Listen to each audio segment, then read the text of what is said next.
Salutations! Here's another 10 mechanics off the game's beaten path. Some of these tips might not be totally obscure, but in those cases, they're either poorly explained or hidden in plain sight. I have 6,000 hours in the game and only recently learned some of these, so if you can honestly say you've seen them all, here's a well-earned reward. We'll work up from most obvious to least. Number 1, if you're a newer player, you might be a little confused as to why random packs of mobs are trying to reach you with a Ouija board. In modern content, these letters are pretty irrelevant, but I think the idea was to be able to sleep or CC certain mobs by their letter. The aggro gem nearby, however, is very relevant. If you're a newer player interested in tanking, you should decipher this mechanic as soon as possible. A green candy means you're a nobody in that enemy's eyes. A yellow Dorito means you're starting to get their attention. An orange Dorito means you almost have it. And a red Starburst means that MF is currently attacking you. Bonus tip, if you've never really looked too closely at your party frames, enmity or aggro levels can also be seen here. A means you have aggro, while the numbers 2 through 8 show where you are on the aggro list. Lastly, these little bars show how much aggro you have, which is useful in any content with 2 tanks who need to pay attention to swaps. Okay, I'm immediately breaking my promise to go in exact order of obscurity, but since we just covered something about aggro, here's something else newer players might not know. There are different types of aggro in this game. Mobs generally detect players in one of 2 ways, by sight or by sound. If the mob has eyes, it's safe to assume it can see you and will aggro if you walk into its cone of vision. You can run behind these mobs and they won't notice you. If the mob is sightless, like say a Morphle, they aggro by sound. If you RP walk around them, you can safely sneak past. However, in Eureka, there are other types of aggro too. This content was based on Final Fantasy XI, so like that game, there's magic aggro, where casting any spell will draw the attention of certain enemies like sprites, or blood aggro, where undead will sense you if you're low on health. Spooky. These rules are not necessarily consistent or universally true, but rather just trends. For what it's worth, in raids and dungeons, most significant enemies, like bosses, have true aggro, where they'll attack anyone within a certain distance no matter what. Let's talk about the map real quick. Most vets are familiar with this mechanic and use it for hunt trains often, but if you control-click anywhere on this puppy, you'll plant a flag and auto-generate chords you can enter into chat. Anyone who clicks on this link will get a copy of the flag you planted, letting you share locations easily. If you're already standing exactly where you want to flag, typing pause in chat shares your location. Number 4, iSearch, another useful chat command. If you aren't already using this, I genuinely pity you. Typing iSearch and then one word after will automatically scan every bit of storage you have, inventory, retainers, glam chest, whatever, for matching results. It'll tell you if you have this item and exactly where it's stored. Number 5, closing out chat commands, is resizing summoner pets.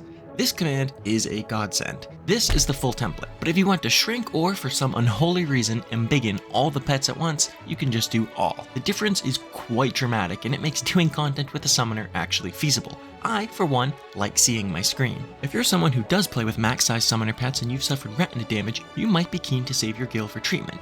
Introducing Aetheryte tickets. Well, more accurately, the auto checker. I didn't know about this thing for years, but especially now with the hiked up Aetheryte costs in Endwalker, it's actually a game changer. Traveling through the live stream can get a little expensive. The only reason I didn't use tickets before was that I hated having to click, yes, I want to use a ticket every time. Now, this window lets you completely automate that and even lets you set a threshold for when a ticket should be used. Oh, as a bonus here, if you're someone who struggles to remember which regions the important hubs are in, if you right-click and pin any destination you visited in the History tab, it will permanently stay at the top. I use this to keep a neat and orderly tab of all my go-tos without having to flip through every region trying to remember why Charlayan is grouped with the moon. Number 7, limit break damage.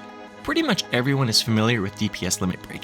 You fill the bar, you strike a little anime pose, a whoosh sound plays, you do the damage. Great. What a lot of people don't realize is how exactly that damage gets calculated. Well, simply put, nothing affects LB damage. Not damage downs, not raid buffs, not gear, asterisk, not even the drip factor of the job's animation. DPS LB depends only on the average weapon item level of the party. This is Ankh Morning's official write-up, but it uses the phrase floored to the nearest integer, which kind of scares me. I no longer want to talk about this. Number 8 is refreshing CDs. If you've ever been practicing your rotation at a target dummy and sat around waiting for cooldowns to come back, stop.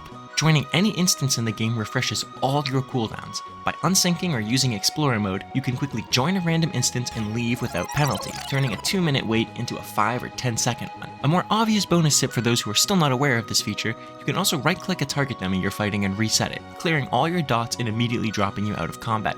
Again, useful for practicing rotations with a clean slate. Number 9 is pre-weaving OGCDs. I'm willing to bet most people understand what weaving is. You cast a GCD, slide an OGCD or two in between, and carry on. However, there is a weird interaction here with casters especially that can make weaving a lot simpler. If you're hardcasting a spell, you don't have to wait for the traditional weave window that would appear after the cast. You can queue up and pre-weave an OGCD.